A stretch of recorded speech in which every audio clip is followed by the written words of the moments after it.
in this video. Andrea Dovizioso talks about Ducati, Aprilia and Yamaha. Remy Gardner thankful for having a sensei like Dani Pedrosa. And despite having a good base, Massimo Rivola believes Aprilia have a long way to go. My name is Sankalp and this is your Racing News Picks. At the end of 2020, when we saw Andrea Dovizioso leave without a seat to return in 2021, many thought we had seen the last of Dovi in MotoGP. But despite his age working against him, he managed to not only return to the grid mid-season with a factory support contract for 2022, but also had the options to choose from.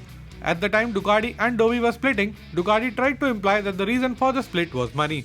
Outright rejecting that, Dovi said that money has never been a deciding factor in his life. Dovi started by saying, "There are several reasons for leaving Ducati. At the moment it was the time to talk and Ducati was not there. That already makes you understand the environment. We didn't get to talk about money with Ducati. We would have talked about it, but we didn't.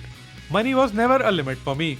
Nor was it when I decided to go to Honda in 250cc when I could have gone to Aprilia where I earned twice as much. I never chose for the money. I think it is pretty clear what interests me in the World Championship." Even though Dovi missed the first half of the season, he reveals now that it was not due to the lack of an offer. Apparently, he had the option to ride for Aprilia right from the beginning of 2021. Dovi said, "I could only have joined Aprilia. Right at the end of 2020, I told them why I would be willing to run with them. I have clear ideas regardless of whether they are good or bad. There was a test where there was mutual benefit. I did what I had to do and it was good for the both of us. But I decided I would run only where I wanted and under certain conditions. This situation did not appear at the time, so I decided not to run." Speaking about how he probably got lucky with Yamaha, Dovi continued, "A number of circumstances occurred and a door opened for me. I was probably lucky. Firstly, because Yamaha was interested in having feedback from an experienced rider coming from another bike. And secondly, because the sponsor wanted me. These two factors helped me to make the contract pass." And Dovi concluded by describing the switch from Ducati to Yamaha. "The return to racing went very well, but changing the bikes has been quite complicated, which is not a surprise. I knew very well that it would be difficult to come back with a different bike. It still feels like a Yamaha. It is a bike that gives you very good feelings in all the circuits. You feel everything in a positive way. It is a friendly bike.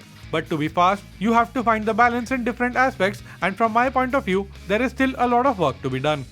2021 Moto2 World Champion Remy Gardner graduates to MotoGP this year with the Tech 3 KTM team.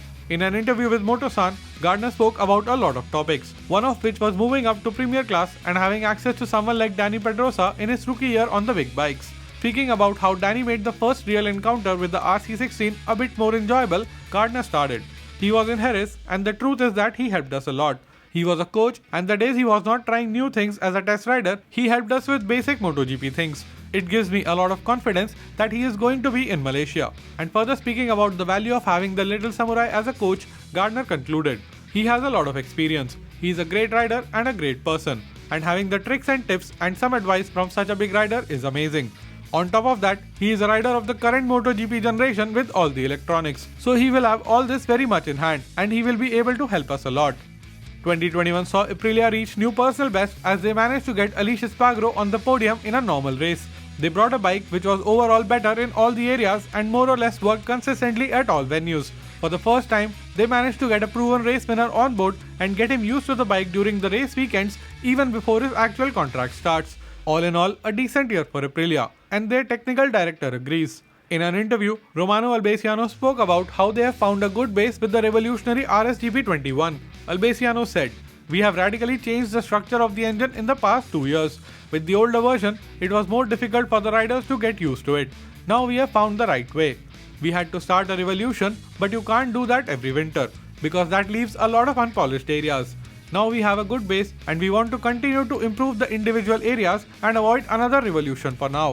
Aprilia Racing CEO Massimo Rivola, on the other hand, feels that the RSGP still has a long way to go if they are to have a real chance to fight at the front. Rivola said, "Of course, 2021 was a good season compared to the past, and now we are very keen to fight for 2022.